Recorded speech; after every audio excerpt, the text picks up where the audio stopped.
Hello friends, welcome to fitness വീലിൻ്റെ ഈ വീഡിയോയിലൂടെ പരിചയപ്പെടാൻ പോകുന്നത് മാരത്തൺ ഓട്ടക്കാരുടെ ലാലേട്ടൻ എന്നറിയപ്പെടുന്ന പോളേട്ടനെ കുറിച്ചാണ്. പോളേട്ടൻ്റെ കൂടുതൽ വിശേഷങ്ങൾ ചോദിച്ചറിയാം. ഹായ് പോളേട്ടൻ, വെൽക്കം ടു ഫിറ്റ്നസ് വീൽ. നമസ്കാരം. പോളേട്ടൻ എത്ര നാളായി മാരത്തൺ ഓട്ടം തുടങ്ങിയിട്ട് അതിൻ്റെ വിശേഷങ്ങളൊന്ന് പറയാമോ? ഞാൻ ബൈ പ്രൊഫഷൻ ഒരു സിവിൽ എഞ്ചിനീയറാണ്. ഞാൻ ആകെ ഒരു സ്ഥാപനത്തിലെ ജോലി ചെയ്തിട്ടുള്ളൂ, കൊച്ചിൻ പോർട്ടിൽ. 2014 ഞാൻ അവിടുന്ന് റിട്ടയർ ചെയ്യുമ്പോൾ അവിടെ സൂപ്രണ്ടിങ് എഞ്ചിനീയറായിരുന്നു. റിട്ടയർമെൻറ്റിന് ശേഷം എനിക്ക് ഒരുപാട് ജോബ് ഓപ്പർച്യൂണിറ്റീസ് ഒക്കെ ഉണ്ടായിരുന്നെങ്കിലും ഞാൻ പ്രിഫർ ചെയ്തത് ആരോഗ്യ സംരക്ഷണവുമായി എന്തെങ്കിലുമൊക്കെ കാട്ടിക്കൂടി ഇഷ്ടകാലം ജീവിക്കാം എന്നുള്ളത്. അങ്ങനെയാണ് ഞാൻ ഈ ഓട്ടത്തിലോട്ട് വന്നത്. എൻ്റെ first full marathon at the age of 60 after my retirement ആയിരുന്നു. പോളേട്ടാ, ഫുൾ മാരത്തൺസ് ഹാഫ് മാരത്തൺസ് ഒക്കെ ഒരുപാട് ചെയ്യാറുണ്ടല്ലോ. അപ്പോൾ ഈ ഫുൾ മാരത്തൺ ഹാഫ് മാരത്തൺ എത്ര എണ്ണം ചെയ്തിട്ടുണ്ട്, അതിൻ്റെ ഏകദേശം ഐഡിയ?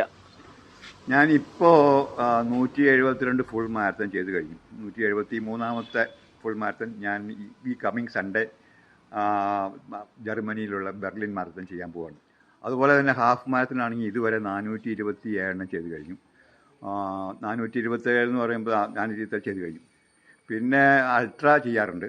അൾട്ര ആണെങ്കിൽ ഒരു 50 അൾട്ര ഇതുവരെ ചെയ്ത് കഴിഞ്ഞിട്ടുണ്ട്. പോളേട്ടാ, ഈ ഫുൾ മാരത്തൺ ഹാഫ് മാരത്തൺ അതിനെക്കുറിച്ചൊന്നും എല്ലാവർക്കും ഒരു ഐഡിയ ഉണ്ടാവണമെന്നില്ല. അപ്പോൾ ഈ ഫുൾ മാരത്തൺ ഹാഫ് മാരത്തൺ അതിൻ്റെ ഡിസ്റ്റൻസ് എങ്ങനെയാണ്, ആ ഇവൻറ്റ്സ് ഒക്കെ എങ്ങനെയാണെന്നുള്ളതൊന്ന് പറയാമോ?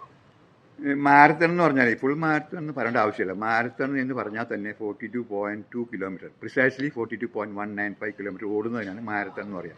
അതിൻ്റെ പകുതി 21.1 കിലോമീറ്റർ ഓടാണ് ഹാഫ് മാരത്തൺ. അതിൽ താഴെയുള്ള ഓട്ടങ്ങൾക്കൊക്കെ മിനി മാരത്തൺ എന്നാണ് പറയുക. പിന്നെ അൾട്ര എന്ന് പറഞ്ഞാൽ ഫുൾ മാരത്തണിനേക്കാൾ കൂടുതൽ ദൂരം ഓടുന്നതിനാണ് അൾട്ര എന്ന് പറയുക. പലരും ധരിച്ചു വെച്ചേക്കുന്നത് ഈ മാരത്തൺ എന്നൊക്കെ പറഞ്ഞ ഒരു കൂട്ട ഓട്ടമാണ്. അങ്ങനെയല്ല, ധാരണ തെറ്റാണ്. പോളേട്ടൻ ഇന്റർനാഷണൽ ലെവലിലുള്ള മാരത്തൺസ് ഒക്കെ അറ്റൻഡ് ചെയ്യാറുണ്ട്. അപ്പോൾ അതിൻ്റെ വിശേഷങ്ങൾ, ഇന്റർനാഷണൽ ഇവൻറ്റ്സ് ചെയ്തതിൽ ഏറ്റവും മികച്ചൊരു അനുഭവം എന്താണെന്നുള്ളത് പറയാമോ? ഞാൻ ഇൻ്റർനാഷണൽ ഈവൻറ്റ് മാരത്തൺസ് എന്ന് പറഞ്ഞാൽ ആകെ 2 പ്രാവശ്യം ദുബായ് മാരത്തൺ ചെയ്തിട്ടുണ്ട്. അത് ഇതുവരെ അതേ ചെയ്തിട്ടുള്ളൂ.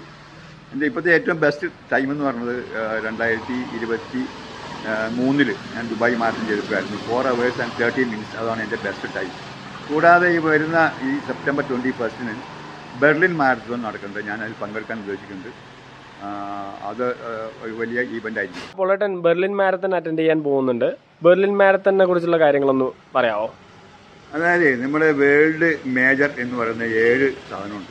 വേൾഡ് മേജർ എന്ന് പറയുന്നത് അതായത് ന്യൂയോർക്ക്, ബോസ്റ്റൺ, ചിക്കാഗോ, ലണ്ടൻ, അതുപോലെ തന്നെ ഈ ബെർലിൻ, പിന്നെ ടോക്കിയോ, കൂടാതെ സിഡ്നി. ഇത്രയും മാരത്തൺസാണ്, 7 വേൾഡ് മേജർ എന്ന് പറയുന്നത്.